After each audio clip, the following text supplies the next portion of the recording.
क्या हाल चाल है। उम्मीद करती हूँ आप सब खैरियत से होंगे। आज की वीडियो हमारी होने वाली है बहुत ही ज़्यादा इन्फॉर्मेटिव और काफ़ी ज़्यादा सब्सक्राइबर की भी ये फरमाइश थी कि आप सिंगर की मशीन से पैच को लगाने का तरीका बताएं, क्योंकि पैच अगर हम बाज़ार से लगवाने जाएं अब तकरीबन 250 से 300 रुपया ईजिली ले सकते हैं। जिनके पास सिंगर का कोई भी मॉडल है पड़ा या जनोमिक का है तो वो आराम से अपने घर में पैच लगा सकता है, आपको बाज़ार जाने की ज़रूरत पेश ही नहीं आएगी। तो सबसे पहले मैं आपको दिखा देती हूँ। शर्ट है, ये कपड़ा है कुछ गर्म, इस तरह से ये शर्ट है, ठीक है। इसके ऊपर मैंने अब अटैच करना है पैच, और पैच है किस तरह से मैं आपको वो भी दिखा देती हूँ। सिल्क का है ये पैच जो है, ये अटैच होना है इसके साथ। तो इस पैच को हमने किस तरह से लगाना है, स्टिच लेंथ और टेंशन वगैरह कितनी होनी चाहिए, और पैच को लगाने से पहले कटिंग कैसे की जाती है, और कौन सा मेथड है जिसकी वजह से हम पैच लगाएं तो हमारे ट्यूनर्स ना आए। समटाइम क्या होता है कि हम पैच लगवाते हैं तो जहाँ जहाँ पे वो पैच की स्टिचिंग की होती है ना, उस जगह पे वो इकट्ठी चुनट से आई होती है, उसकी क्या वजह होती है। तो कंप्लीट गाइड करूँगी, इस वीडियो को कंप्लीट देखिएगा ताकि कोई चीज़ मिस ना हो जाए, बहुत इन्फॉर्मेटिव होने वाली है। तो सबसे पहले बारी आती है पैच की, कि हम अब इस पैच को अब देखें, ऐसे तो हम इसको अटैच कर नहीं सकते। ओबियसली सी बात है, हमें बड़ा मसला होना है, अगर एक एक को पकड़ के हम करते रहेंगे। अगर सिंगर है तो फटाफट हो जाएगा। तो इन पैच की कटिंग करने के लिए सबसे पहले मुझे जिसकी ज़रूरत है वो है हमारा काविया। ओके जी, हमारी लैंग्वेज में जो कि ये यूज़ होता है तो इसे कहते होते हैं काविया। ये क्या होता है कि आपके सिल्क के कपड़े हो गए, नेट का और गेंजा का हो गया, ये मैं पहले वीडियो में आपने देखा होगा, इसको मैंने यूज़ किया है, ठीक है, अपनी लैस को आई थिंक कटिंग करने के लिए। तो ये बहुत ही यूज़फुल होता है और इसकी वोल्टेज वगैरह भी इतनी ज़्यादा नहीं है, आप ये भी देख लें, ठीक है जी। तो इतनी ज़्यादा आपकी बिजली वगैरह भी नहीं लेगा, छोटा सा टूल है, ये होना चाहिए सबके पास, बहुत यूज़फुल होता है। तो इसको मैंने ऑलरेडी ऑन कर दिया था। इसको हमने क्या करना होता है और इसको हमने 5 मिनट के लिए छोड़ देना होता है। ये फुल गर्म हो जाएगा, डिपेंड करता है आपके टेम्परेचर पे कि कितना है। सर्दियाँ हैं तो थोड़ा टाइम ज़्यादा लेगा, वरना गर्मियों में तो ये फटाफट गर्म हो जाता है। अब हमने करना क्या है, इट्स अ वेरी इजी है। ध्यान से आपने कटिंग करना है कि ये इसके जो नोक है ये आपकी कहीं एक्स्ट्रा नहीं लगनी चाहिए, वरना क्या होगा, वरना ये होगा कि आपका इधर उधर से भी होल हो गया तो फिर मसला हो जाएगा। तो हमने इसको पहले एक बार चेक कर लेना है रफली। ये देखें, ये बहुत अच्छे से और बहुत ही नफासत के साथ ये बना लेता है। अगर कोई साथ में आपकी सिस्टर वगैरह कोई है तो मोर बेस्ट है, अगर कोई नहीं है तो हम फिर भी इजीली कर सकते हैं। अब आपको मैं इसको फोकस करके दिखाती हूँ मैं किस तरह से इसको कर रही हूँ। इसको ये फुल गर्म है, गर्म की ये नहीं कि इधर से धुआं वगैरब जो होगा वो आपको दिखाई दे रहा होगा, ये फुल गर्म हो जाता है। अब आपने क्या करना है, अपने फिंगर एक इधर और एक इधर रखनी है और हमने इसको ऐसे करते जाना है, खुद ब खुद हो जाएगा। और गेंजा का या नेट का है ये तो बहुत जल्दी और फटाफट हो जाएगा ऐसे, ठीक है। ये देखें इजीली हो जाएगा। मैं आपको थोड़ा जूम करके भी दिखाती हूँ, पर थोड़ा वेट कीजिएगा आप, ठीक है। इसकी नोक को गर्म होने में थोड़ा सा टाइम लगता है, नोज़ल को न्यू है, जब इसको यूज़ करते रहेंगे बार बार तो ये फटाफट होगा। यू कैन सी,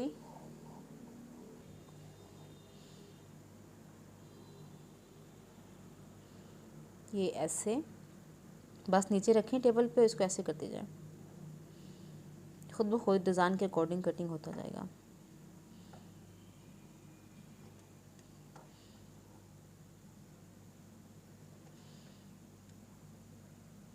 और जहाँ कहीं पे आपको लगे कुछ पॉइंट जो हैं वो रह गए हैं लाइक दिस, तो इसको हम फिर दोबारा से कर लेंगे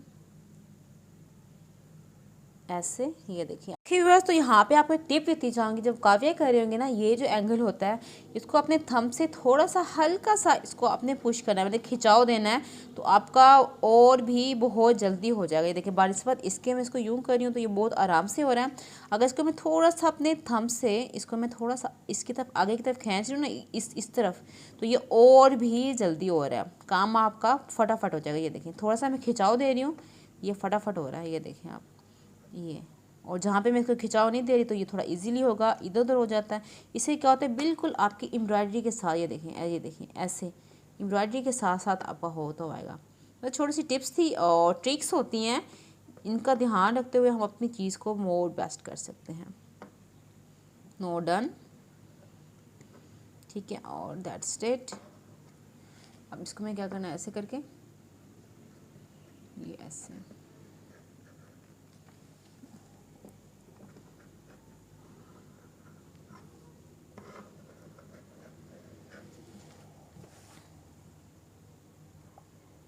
मैंने काव्य कर लिया और अब हम गौर से देखेंगे कहीं कहीं से कोई पार्ट जो है वो रह नहीं गए, लाइक दिस, इसकी तरह। फिर हमने क्या करना है, इसको काव्य के साथ ऐसे पकड़ के अपने हाथ ज़रूर बचाइएगा, बहुत ज़्यादा गर्म है, आपके हाथ जल भी सकते हैं। ये मैं इसको ऐसे करती जाऊंगी, साथ के साथ ये हो जाएगा, ठीक है। ये देखें, ओके तो हमारा सारे का सारा काव्य हो चुका है। इसकी फिनिशिंग आप चेक कर लें, बहुत ज़बरदस्त है। हाफ काम हमारा हो गया है डन। और इसके बाद इसको आपने अपने कपड़ों से और अपनी स्टिचिंग वाली जगह से बहुत दूर रखना है कि कहीं से भी आपके कपड़ों के साथ ना हो, वरना आपके कपड़े जल जाएंगे। फाइनली अब हमने करना है इधर पैच अटैच, और हमारा पैच जो है वो किस तरह से अटैच होगा। तो सबसे पहले हमें चाहिए होंगी काफ़ी सारी पिन्स चाहिए होंगी एक बार। अच्छा, हमने अब ये ख्याल रखना है कि इसकी जो नोक का एज है ये हमारा बिल्कुल इसकी नोक पे आना चाहिए, लाइक दिस। थोड़ी सी चीज़ों का बस ख्याल रखना है आपने, और कुछ भी नहीं। ये देखें, और साथ में मैं इसको क्या करूँगी, पिन अप करती जाऊँगी, ठीक है। ये ऐसे, ठीक है। एक बार इसको मैं देख के रख लेना है कि ये इक्वल है या नहीं है, ठीक है। ये कुछ इस तरह से, ये बिल्कुल हमने ऐसे रखना है, ये चीज़ ऐसे। और इधर से भी मैं इसको ऐसे सेट कर लेती हूँ। सेंटर कर लिया है। इसके बाद फर्स्ट पिन जो हमने लगानी है वो हमने इसके सेंटर से, ठीक है, बिल्कुल इसके सेंटर पे आपने इसको पहले अच्छे से सेट किया। सेट करने के बाद हमने इसको ऐसे करके पिन अप किया। एक बार थोड़ी सी मेहनत कर लें, आगे फिर सहूलियत आने वाली है। और एक पिन जो है हमने यहाँ पे,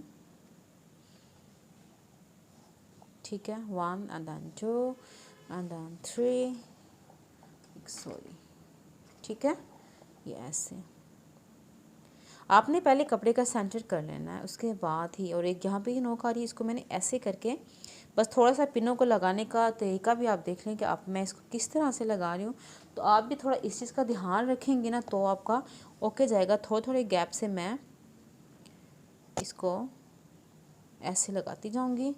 वीडियो बहुत लंबी हो जाएगी बट इट्स वेरी यूज़फुल। और इसके बाद आपको एक ट्रिक भी बताऊँगी कि आपके चुनट्स ना आए। ये देखें, लाइक दिस, यहाँ पे तो ऊपर जा रहा है ना, चुनट्स आने का ख़तरा हो तो हम उसका पिन का डायरेक्शन को हम थोड़ा चेंज कर लेंगे, दैट्स इट, और कुछ भी नहीं करना। ऐसे ही मैं सारी इसको पिन अप कर लेती हूँ। फाइनली फिर आपसे मिलती हूँ। फाइनली पैच जो है वो हमारा अटैच हो चुका है। और इस वक्त आपको एक और बहुत ही इंपॉर्टेंट बात मैं आपको बताती चलूँ। ओके जी, तो पैच को आप ये ना देखिएगा कितना इजीली परफेक्टली इसको मैंने लगा लिया है। इस पैच को लगाते हुए भी मुझे 15 मिनट लग गए हैं। बाद दफ़ा जब कोई वीडियो में दिख रहा होता है ऐसा कुछ नहीं होता। तो एक और चीज़ आपने बहुत ज़्यादा ध्यान रखनी है पैच को अटैच करने के बाद, वो ये है कि आपने सेंटर करते हुए गले से लेके, ये हमारा नेक लाइन है, ठीक है, यहाँ से पकड़ना है। इसके सेंटर से आपने इसको ऐसे रखना है। ऐसे रखने के बाद आपने अपने पैच को देखना है कि आपका पैच सही लगा है या नहीं। वो हमने कैसे देखना होता है, हमने इक्वल कर दिया, अपने हाथ से फील करना है कि आपका पैच जो है वो इक्वल है या नहीं है। या फिर आपने क्या करना होता है, ऐसे पकड़ के ऐसे देखना होता है कि ये इक्वल है, यस इक्वल आ रहे हैं। तो थोड़ा सा हम आगे करेंगे, फिर देखेंगे ये इक्वल आ रहे हैं या नहीं आ रहे। इस चीज़ का बहुत ध्यान रखना है। अगर आपका ½ इंच का भी गैप आ रहा है, यानी कि 1 इंच, थोड़ा सा पौना इंच, तो आपका पैच टेढ़ा हो जाएगा, वो देखने में अच्छा नहीं लगेगा। तो इसको ऐसे चेक करने में मैंने 3 दफ़ा चेक किया है। मैंने ये साइड जो थी वो मेरी नीचे जा रही थी, फिर मैंने इसको सारा खोला, फिर मैंने इसको सेट किया, फिर थोड़ा सा फ़र्क आ रहा था, नीचे था, फिर मैंने दोबारा किया। मैं तीसरी दफ़ा जाके अब ये फाइनल सेट हुआ है। तो आप यूँ ना कहेंगे एक दफ़ा रखा और सेट हो गया। ये चीज़ बहुत ज़्यादा ज़रूरी होती है, ध्यान में रखना, ठीक है। ये हो गई है। इसके बाद ये देखिए सेंटर में कर लिया, ये हो गया। उसके बाद आप अक्सर अमूमन जब पैच लगाते हैं तो ये चीज़ छोड़ देते हैं। जब हम कटिंग करेंगे तो सिल्क का पैच है, इसमें डिफरेंस आएगा। तो छोटी सी टिप्स थी, मैंने कहा आपको बता दूं। इन चीज़ों का आप ख्याल रखेंगे तो आपकी स्टिचिंग बहुत अच्छी होगी। अब मैं थ्रेडिंग कर लेती हूँ अपनी मशीन में सिंगल की, फिर आपको मज़ीद गाइड करती हूँ। स्टार्ट करने लगे हैं अपनी एम्ब्रॉयडरी करना। तो इसके लिए आप देख लें टेंशन जो रखा है मैंने 3 पे, क्योंकि अगर हम आगे जाएंगे तो वो चुनट्स आएंगे तो वो हमें बिल्कुल भी नहीं चाहिए। स्टिच लेंथ मैंने 2 पे रखा है, क्योंकि मैंने अपनी इस एम्ब्रॉयडरी के इस पैटर्न को आप ओपन टू फुट भी यूज़ कर सकती हैं, लाइक दिस, ठीक है। और आप इसमें सिल्क का कपड़ा है तो ये भी बहुत अच्छा रहेगा, लेकिन मैं इससे ही ट्राई करूँगी आई होप कि इससे अच्छा होगा। अच्छा, प्लास्टिक का यूज़ करने का ये बेनिफिट होगा कि बहुत जल्दी से ना ये स्लाइडली आगे ले जाएगा आपके कपड़े को। तो डिपेंड करता है आपके फैब्रिक का स्टफ कैसा है। तो मैं फ़िलहाल यही यूज़ करी हूँ नॉर्मल, क्योंकि बास के पास प्रेशर फूड किट नहीं होती तो वो परेशान होते हैं कि हमारे पास तो प्रेशर फूड नहीं है तो हम क्या करें। तो इसलिए मैं आपके लिए नॉर्मल फूड से ही करके दिखा रही हूँ ताकि तमाम डाउट क्लियर हो जाएँ। तो अब बात करते हैं पैटर्न की। पैटर्न मैंने सबसे पहले डायल किया था ये वाला, ठीक है। सेकंड क्या था, तो सेकंड पे क्या आ रही थी, ये थोड़ा सा बड़ा आ रहा है लाइक दिस, और जो कि मुझे ये नहीं चाहिए था तो मैं पैटर्न अपना लेके आई हूँ इधर। आप ये देख लें, ठीक है। 1 2 एंड देन थर्ड, ठीक है। ये थर्ड पे ले आई हूँ। तो इसका जो गैप है वो है कुछ इतना, तो मुझे इतना ही चाहिए। और यहाँ से मैं इसको लेके आई हूँ 2 से भी थोड़ा सा पीछे एंड राउंड 1.5, फिर जाके मेरी एम्ब्रॉयडरी के अकॉर्डिंग आ रहा है जो कि पैची है ये वाली। तो अब स्टार्ट करते हैं। तो इनको बहुत मसला होता है, ये देखें। आप स्ट्रेट स्टिच करके भी करना चाहें तो आप इजीली कर सकते हैं, ये भी आपका बुरा नहीं लगेगा, अच्छा लगेगा, ठीक है। तो यहाँ से अब हमारा प्रॉपर स्टार्ट हो रहा है अपना जिग जैगिंग का। ओके जी, तो अब हमारे पैटर्न जिग जैग जो भी थे वो हमने डायल कर लिए हैं और मैं इससे पैच लगा रही हूँ। अब है ना घर में लगाना बहुत ही ज़्यादा आसान। घर में किसने लगवाने उसे कोई, अच्छा मुझे दे दें, आपको मैं लगा देती हूँ।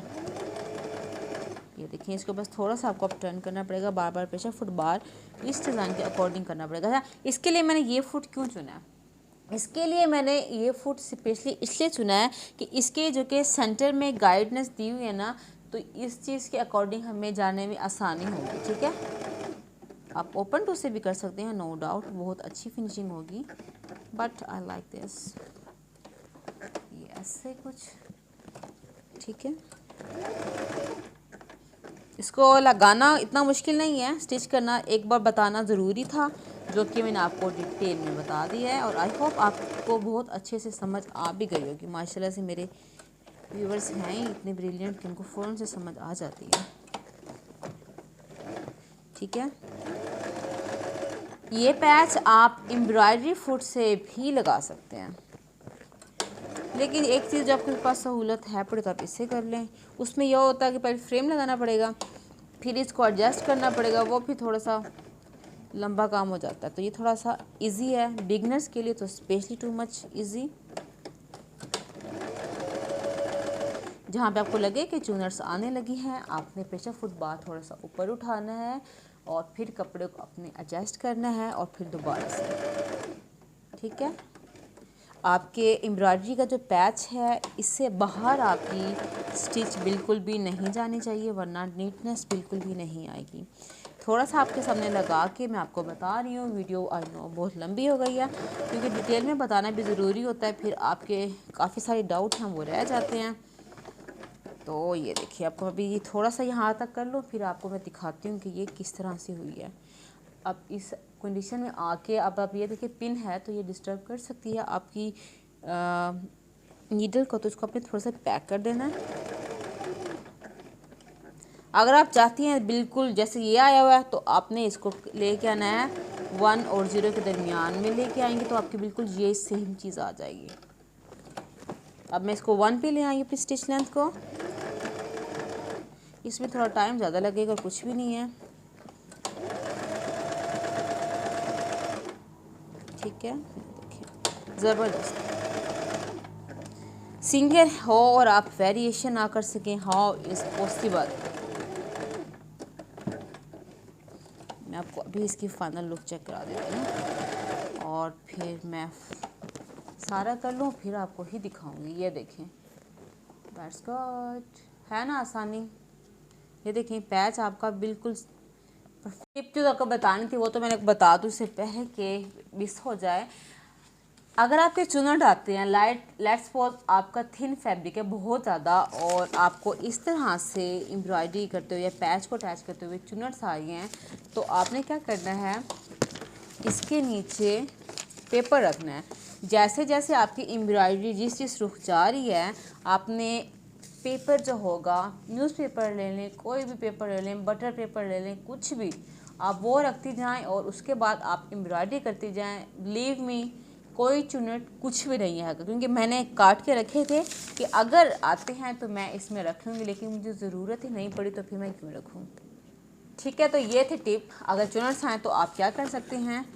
तो आई होप आपको ये भी समझ आ गई होगी।